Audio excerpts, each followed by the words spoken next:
Hello everyone, welcome you all complete revision in 9 minutes. तो देखते हैं आज का हिंदू हमसे क्या कहता है। तो जैसे कि आपने थंबनेल पे देखा ही होगा, one nation and one election bill के बारे में अभी बात चल रही है इंडिया में। तो बेसिकली देखते हैं कि वो क्या है। आइए जल्दी से उसको 2 मिनट में समझ लेते हैं। काफी आर्टिकल्स रिगार्डिंग दिस पब्लिश होते रहते हैं, एडिटोरियल में भी डिस्कशन हुआ है इस बात पे। तो हम देखते हैं कि क्या टॉपिक है। बेसिकली क्या बोला जा रहा है ना कि जब इलेक्शन होते हैं इंडिया में, तो सबसे जैसे आपके लोकसभा के इलेक्शन होते हैं और उसके बाद आपके स्टेट वाइज इलेक्शंस होते हैं। और अभी आप देखोगे तो अभी असम के इलेक्शंस होंगे, फिर महाराष्ट्र के, झारखंड के, दिल्ली के 25 में होने वाले हैं। तो ये इलेक्शंस होते रहते हैं ओवर द होल ईयर। तो इसमें बहुत ही ज्यादा आपका खर्चा होता है, बहुत ही ज्यादा एक्सपेंसेस लग जाते हैं। ठीक है, इलेक्शन कमीशन सर की ही सैलरी आप देखोगे तो वही इतनी ज्यादा हो जाती है। उसके बाद करोड़ का खर्चा अलग हो जाता है पूरी मेंटेनेंस में। बिसाइड दैट पॉलिटिकल पार्टीज अपना खर्चा अलग करते हैं। तो ये सब खर्चा ना हो और इस पैसे को हम किसी कंस्ट्रक्टिव एक्टिविटी में यूज कर सके, इसलिए ये बिल प्रेजेंट किया जा रहा है। हो सकता है अभी जो स्पेशल सेशन होगा, राइटर्स इस तरीके से मेंशन कर रहे हैं एडिटोरियल्स में भी, और ये बोला जा रहा है 18 सितंबर से 22 सितंबर में जो आपका स्पेशल सेशन होगा अभी, उसमें आपके स्पेसिफिकली इस इलेक्शन बिल वाली बात पे बात की जाएगी कि हम क्यों ना पूरी कंट्री में एक साथ एक ही टाइम पर ही इलेक्शन करवा दें। तो आप लोग सोच रहे होंगे क्या ऐसा पहली बार इंडिया ने ही आइडिया दिया है या ऐसा और कंट्रीज में नहीं होता है? तो वेरी गुड, आप बिल्कुल सही सोच रहे हैं, क्योंकि ऐसा और कंट्रीज में भी होता है। इनफैक्ट इंडिया ने वहीं से ही अपनी इंस्पिरेशन डेवलप की है। अगर मैं आपको एग्जांपल दूं तो जो स्वीडन कंट्री है, वहां पे इसी टर्म को, वहां पे ये नहीं बोलते कि one day one nation one election, वहां बोल देते साइमल्टेनियस इलेक्शंस। मतलब वो लोग एक बार ही एक ही दिन वोट देते हैं, सेंटर के लिए भी और स्टेट इलेक्शंस के लिए भी बेसिकली। तो वो साइमल्टेनियस इलेक्शंस बोला जाता है। और इंडोनेशिया में भी अभी उन्होंने अपना जो है ऑर्गेनाइज कर दिया है कि हम जो है साइमल्टेनियस इलेक्शन करेंगे। इंडोनेशिया की जो पॉपुलेशन है वो काफी ज्यादा पॉपुलेशन है, टॉप 5 पॉपुलेटेड कंट्रीज में आती है इंडोनेशिया, टॉप रैंकर्स में। स्टिल वो लोग भी इसी वजह से, ताकि एक्सपेंसेस ज्यादा ना हो, प्रॉब्लम ज्यादा ना हो, वो भी ये बात कह रहे हैं कि हम वन नेशन वन इलेक्शन करेंगे। तो देखते हैं कि इंडिया इस बात पे अपना क्या स्टांस लेता है। रेस्ट आप सभी लोग कमेंट सेक्शन में जरूर मेंशन करना कि आप लोगों की इस बात पे क्या राय है। मैंने आपको बेस बता दिया है टॉपिक का कि इंडिया चाहता है एक्सपेंस ज्यादा ना हो तो हम एक ही दिन वोट कर ले, ये ना हो पूरे साल भर आज किसी स्टेट के इलेक्शन चल रहा है, आज किसी स्टेट के, फिर घूम के दोबारा आपके लोकसभा के आ जाते हैं, इस तरीके से। तो आप लोग कमेंट सेक्शन में जरूर बताना कि आप लोगों की इस बात पे क्या जो है राय है, कैसा होना चाहिए या नहीं होना चाहिए। ठीक है, तो अब हम डिस्कस करते हैं अपने बाकी के एडिटोरियल आर्टिकल्स। तो हमारा सबसे पहला रहेगा निपा वायरस में। आपने देखा होगा हिंदू में न्यूज आई थी कि निपा वायरस, जिसका नाम NIV भी है, ये काफी ज्यादा केरला में फैल रहा है और इसकी वजह से आपके अनफॉर्चुनेटली 2 पर्सन्स की डेथ भी हो चुकी है। तो ये क्या है? बेसिकली एक आपका जूनोटिक वायरस है। जूनोटिक वायरस मतलब होता है जो आपका किसी भी एनिमल स्पीशीज से ह्यूमन में फैलता है, देन वो कम्युनिकेबल होता है, ह्यूमन टू अनदर ह्यूमन फैलता रहता है। ठीक है, जैसे कि आपका कोरोना वायरस था, उसको बोल रहे थे आपका रेड से आया, बैट से आया, जिस भी स्पीशीज से आया है, लेकिन वो आया एक एनिमल से है, फिर ह्यूमन थे और ह्यूमन से आगे वो कंटिन्यू होता रहेगा। ये आपका एक RNA वायरस है। RNA मीन्स डीऑक्सीराइबोन्यूक्लिक एसिड और DNA होता है डीऑक्सीराइबोन्यूक्लिक एसिड। डीऑक्सी और रीऑक्सी में ये फर्क होता है। जो आपका DNA होता है वो आपका डबल हेलिक्स स्ट्रक्चर होता है। दिस इज DNA जो हम सब में प्रेजेंट होता है।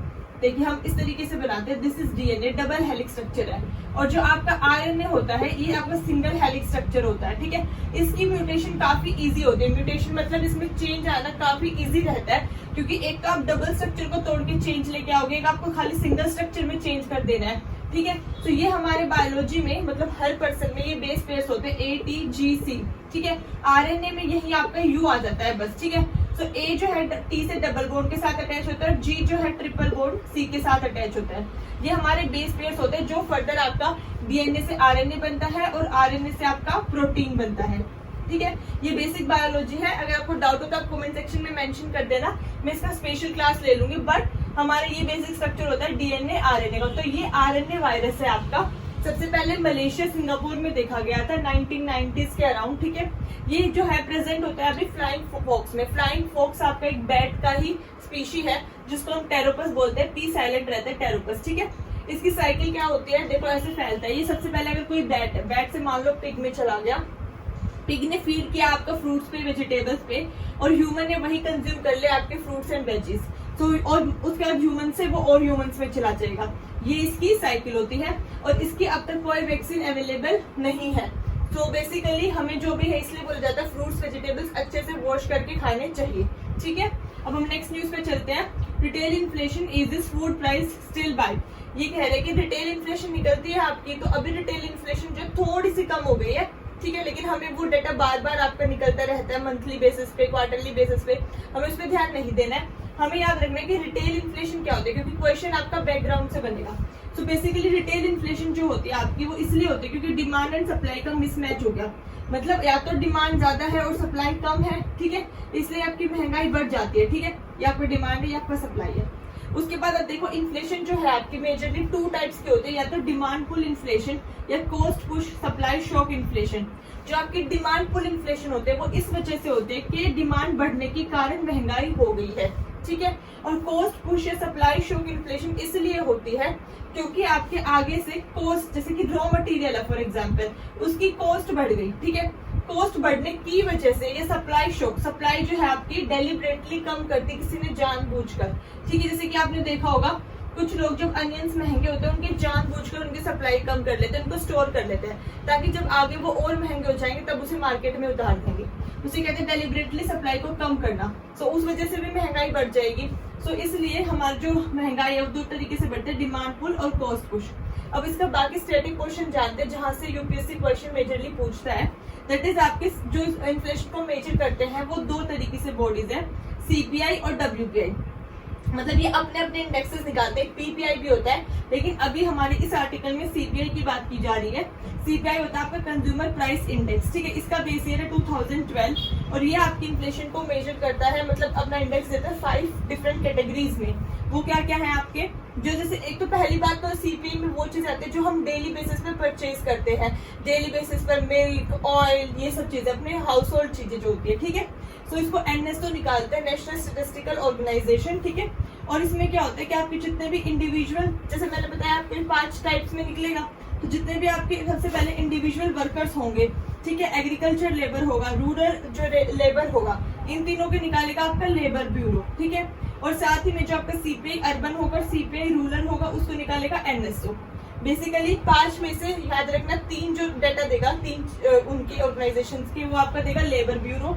इसका ट्रिक याद करने की यही है, जिसके नाम में वर्कर आ रहा है, एग्रीकल्चर लेबर आ रहा है, रूरल लेबर आ रहा है, उनका लेबर ब्यूरो दे देगा, और जिनमें सिंपल है सीपीआई अर्बन, सीपीआई रूरल, उनका एनएसओ दे देगा। ठीक है, और ये आपकी मॉनेटरी पॉलिसी जो होती है इसी डाटा को यूज करके इन्फ्लेशन कंट्रोल करती है आरबीआई की।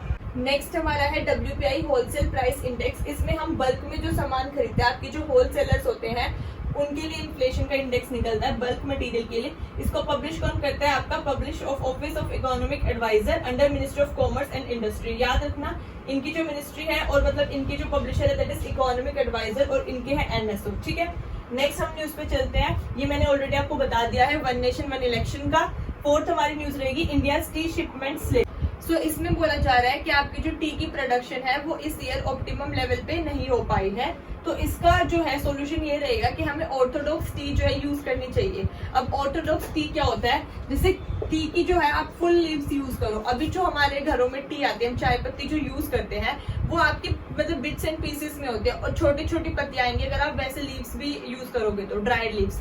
लेकिन ऐसा कह रहे हैं कि हम ऑर्थोडॉक्स टी यूज करें, कंप्लीट जो है आपकी टी की लीव जो है वो यूज करनी चाहिए हमें। ठीक है, इससे जो प्लांट है उसको हार्म नहीं होता है। उसके बाद टी का जो प्लांट होता है कहाँ से हम उसको एक्सट्रैक्ट करते हैं, उसका नाम होता है कैमेलिया सिनेंसिस।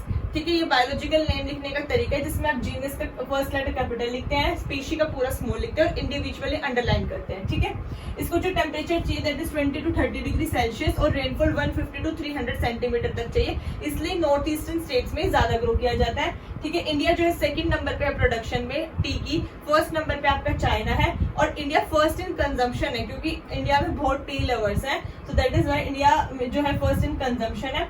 देन उसके बाद हम इसको जो है बाहर भी एक्सपोर्ट करते हैं, तो 4th नंबर पे हम एक्सपोर्ट करते हैं। और इंटरनेशनल टी डे 21 मई को हम सेलिब्रेट करते हैं। उसके बाद यूपीएससी ने क्वेश्चन पूछा था टी बोर्ड से रिगार्डिंग, तो एक बार वो देख लेते हैं। आपका जो टी बोर्ड एक स्टैट्यूटरी बॉडी है अंडर मिनिस्ट्री ऑफ कॉमर्स, ठीक है। इसमें 31 मेंबर्स होते हैं और ये हर 3 साल में कॉन्स्टिट्यूट किया जाता है।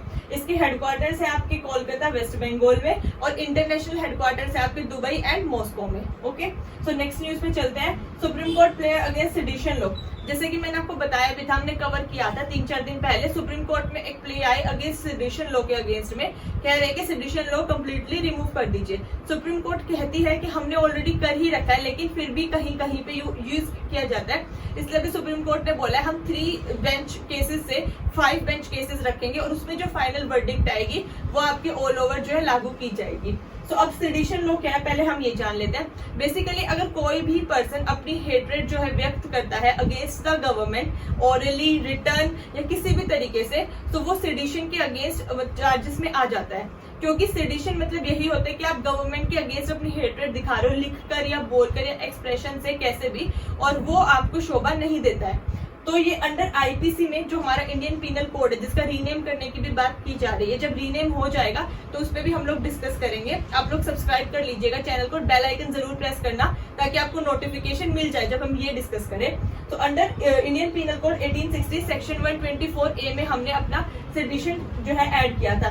ये ब्रिटिशर्स के टाइम का जो है कोड है, ठीक है। ये सबसे पहले आपका नॉन बेलेबल ऑफेंस है, मतलब इसमें 3 इयर्स तक की आपको इम्प्रिजनमेंट मिल जाएगी, और उसके बाद भी अगर आपकी जो हरकतें वैसे ही रही तो उसको इंक्रीज भी किया जा सकता है। Kedarnath Singh case versus state of Bihar, ये बहुत ही इंपॉर्टेंट केस है। इसी में 1962 में ये हुआ था। सुप्रीम कोर्ट ने वर्डिक्ट दिया था कि ये सब आप ऐसे ही किसी भी छोटी सी बात पे किसी भी सिटीजन पे सेडिशन का चार्ज नहीं लगा सकते। ऐसे तो वो बोल ही नहीं पाएगा, तो आप ऐसे ही किसी को भी अंदर नहीं कर सकते किसी भी बात पर। उसके बाद हम थोड़ा फैक्चुअल पॉइंट जान लेते हैं रिगार्डिंग सुप्रीम कोर्ट, जहां से आपके क्वेश्चन ज्यादातर फॉर्म होते हैं। सुप्रीम कोर्ट जो है उसमें आपका एक चीफ जस्टिस ऑफ इंडिया होते हैं और रेस्ट जजेस होते हैं। दोनों की जो अपॉइंटमेंट है वो प्रेसिडेंट करते हैं, ठीक है। सुप्रीम कोर्ट के पास आपकी ओरिजिनल ज्यूरिडिक्शन होती है, जो आपकी सिर्फ सुप्रीम कोर्ट के पास ही रहेगी एक्सक्लूसिव मैटर में। इसलिए मैं आपको वो डिफरेंट पॉइंट बता रही हूँ जो रेस्ट हाई कोर्ट के पास नहीं है। जैसे कि अगर स्टेट वर्सेस स्टेट में कॉन्फ्लिक्ट का कोई केस है तो वो सुप्रीम कोर्ट के पास जाएगा। स्टेट वर्सेस सेंटर में है तो भी सुप्रीम कोर्ट के पास जाएगा। और थर्ड वन इज अगर group of states versus centre है तो भी सुप्रीम कोर्ट के पास ही जाएगा। देन सुप्रीम कोर्ट के पास आपकी रिट ज्यूरिडिक्शन होती है जो हाई कोर्ट से काफी डिफरेंट होती है। जैसे कि जो सुप्रीम कोर्ट की रिट ज्यूरिडिक्शन है वो आपकी स्मॉल होती है कंपैरेटिवली हाई कोर्ट की रिट ज्यूरिडिक्शन से, क्योंकि सुप्रीम कोर्ट की रिट ज्यूरिडिक्शन जो है आपकी सिर्फ फंडामेंटल राइट्स के लिए ही होती है, लेकिन हाई कोर्ट चाहे तो उसको अदर राइट्स के लिए भी बिसाइड फंडामेंटल राइट्स भी रिट जारी कर सकता है। लेकिन अगर टेरिटोरियल रिट ज्यूरिडिक्शन की बात की जाएगी तो वो सुप्रीम कोर्ट की ज्यादा होती है, क्योंकि सुप्रीम कोर्ट जो है पूरी कंट्री के लिए रिट जारी कर सकती है, लेकिन हाई कोर्ट जो है सिर्फ अपनी स्टेट के लिए ही करेगी जिस भी स्टेट में हाई कोर्ट है, ठीक है। तो ये जो है सुप्रीम कोर्ट के बेसिक पॉइंट्स हो गए जो हम सबको पता रहने चाहिए। आई होप आज का हिंदू एनालिसिस आपको पसंद आया होगा। वीडियो इन्फॉर्मेटिव लगी then please like, share and subscribe the channel. Thank you so much. जय हिंद।